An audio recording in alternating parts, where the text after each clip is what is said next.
வணக்கம் and welcome to delight cinemas. இந்த வீடியோவில் இன்னைக்கு பார்த்தீங்கன்னா டைரக்டர் சுந்தர் சி உடைய இயக்கத்தில் தமன்னா, ராஷி கண்ணா, சுந்தர் சி நடித்து ஒரு ஹாரர் காமெடி படமாக அரண்மனை ஃப்ரான்ச்சைஸில் 4வது பாகமாக இன்னைக்கு தேட்டர்ஸில் ரிலீஸ் ஆயிருக்கிற அரண்மனை பார்ட் 4.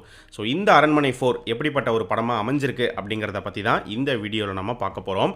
ஸோ நம்ம சேனலுக்கு நீங்கள் புதுசாக இருந்தீங்கன்னா சேனலை சப்ஸ்கிரைப் பண்ணி சப்போர்ட் பண்ணுங்கள். இப்போ வாங்க வீடியோக்குள்ளே போகலாம். ஃபர்ஸ்ட் வந்து இந்த அரண்மனை பார்ட் 4 படத்தோடைய ஒன்லைன் ஸ்டோரி என்ன அப்படிங்கிறத பார்த்துடலாம். இந்த படத்தில் பார்த்தீங்கன்னா நம்ம சுந்தர் சி வந்து ஒரு லாயராக இருக்காரு. அவருடைய தங்கச்சி தான் வந்து தமன்னா.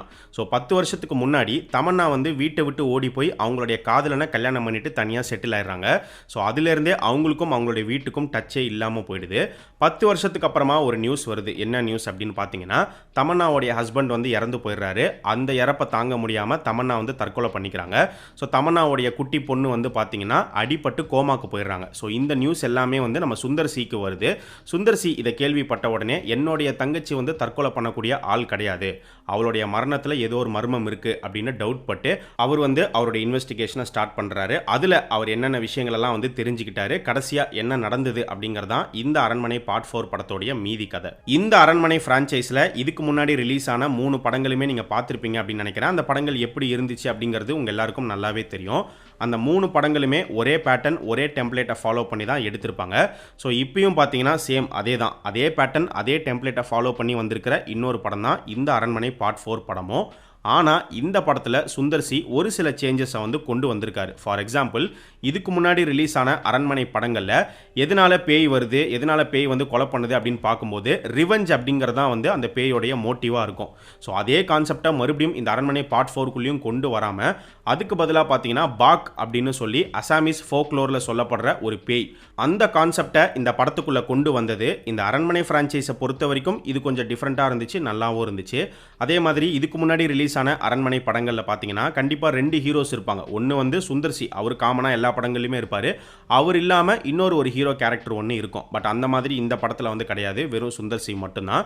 ஸோ இந்த மாதிரி ஒரு சில சேஞ்சஸ் அப்படிங்கிறது இந்த படத்தில் அவர் பண்ணியிருக்காரு. பெரிய அளவில் சேஞ்சஸ்லாம் ஒன்றும் கிடையாது, இந்த மாதிரி சின்ன சின்ன சேஞ்சஸ் பண்ணியிருக்காரு. அது எல்லாமே வந்து பாசிட்டிவாக தான் அமைஞ்சிருக்கு.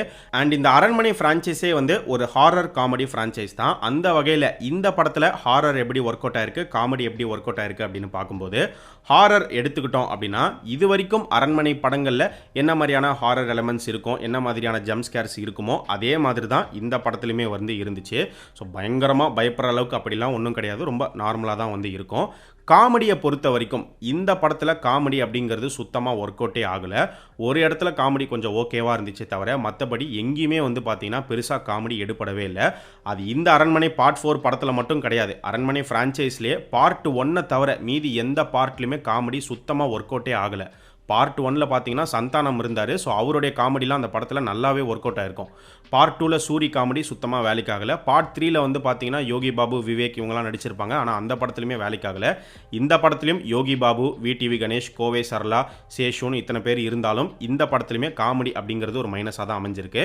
இந்த படத்தில் நடிச்சிருக்கிற ஆக்டர்ஸை பொறுத்த வரைக்கும் தமன்னா எடுத்துக்கிட்டோம் அப்படின்னா அவங்களுடைய பெர்ஃபார்மன்ஸ் ரொம்பவே நல்லா இருந்துச்சு. ஒரு சில இடங்களில் கொஞ்சம் கிரிஞ்சாக இருந்தாலும் ஒரு சில இடங்களில் ரொம்பவே நல்லா இருந்தது. ராஷி கண்ணா எடுத்துக்கிட்டோம் அப்படின்னா அவங்களுடைய கேரக்டர் வந்து சும்மா வந்துட்டு போகிற மாதிரியான ஒரு கேரக்டர் தான், பெரிய ஸ்கோப்லாம் வந்து கிடையாது.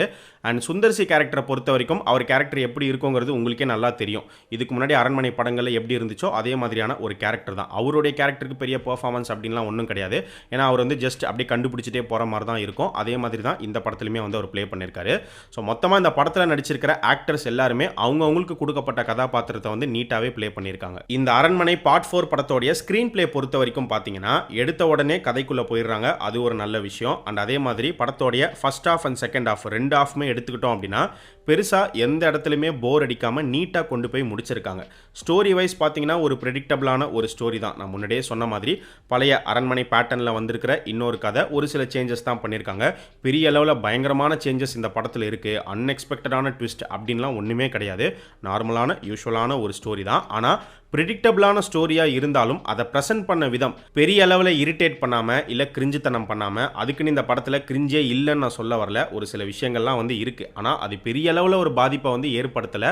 அண்ட் அதே மாதிரி போர் லேக் இதெல்லாம் எதுவுமே இல்லாமல் நீட்டாக ஸ்க்ரீன் பிளே கொண்டு போனது வந்து பார்த்தீங்கன்னா இந்த படத்தை பொறுத்த வரைக்கும் ஒரு பாசிட்டிவ் தான். மியூசிக் எடுத்துக்கிட்டிங்கன்னா ஹிப்ஹாப் பாதி தான் இந்த படத்துக்கு மியூசிக் கம்போஸ் பண்ணியிருக்காரு. ஸோ அந்த படத்தில் வரக்கூடிய சாங்ஸ் பொறுத்த வரைக்கும் எல்லா சாங்குமே வந்து ஓகே அப்படிங்கிற மாதிரி தான் இருந்தது.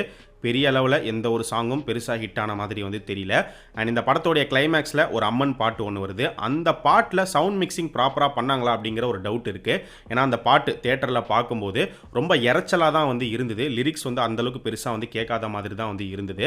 பொதுவாகவே சுந்தர் சி உடைய படங்கள்னாலே கண்டிப்பாக ஒரு சில விஷயங்கள்லாம் இருக்கும். அதில் ஒரு முக்கியமான விஷயம் தான் கிளாமர். அந்த வகையில் இந்த அரண்மனை பார்ட் 4 படத்தை பொறுத்த வரைக்கும் படத்துக்குள்ளே பெருசாக கிளாமரை கொண்டு வர முடியல. தமன்னா வந்து பார்த்தீங்கன்னா ஃபுல் ஹோம்லி லுக்கில் தான் வராங்க. ராஷி கண்ணாவும் அப்படி தான். அவங்களுடைய கேரக்டரே ஜஸ்ட் வந்துட்டு போகிற மாதிரியான ஒரு கேரக்டர் தான், பெரிய ஸ்கோப் கிடையாது.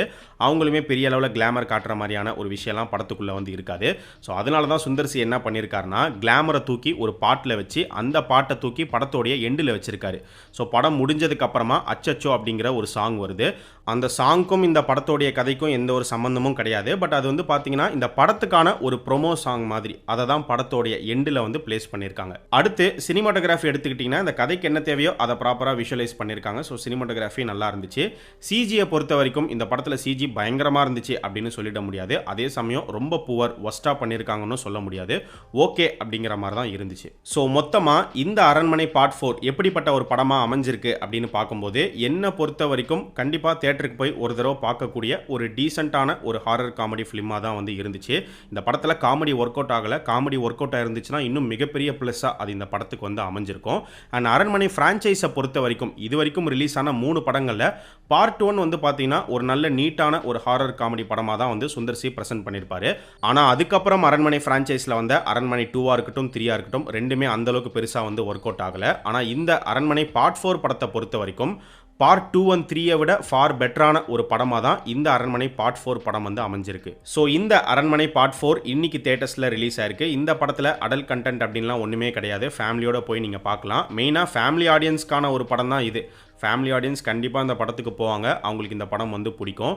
ஸோ அரண்மனை பார்ட் 4 படம் பார்க்கணும்னு நினைக்கிறவங்க தியேட்டரில் போய் பாருங்கள். ஏற்கனவே இந்த படத்தை பார்த்து முடித்தவங்க இந்த படம் உங்களுக்கு எப்படி இருந்துச்சு, உங்களுடைய ஒப்பீனியனை மறக்காமல் இந்த வீடியோடைய கமெண்ட் செக்ஷனில் சொல்லுங்கள்.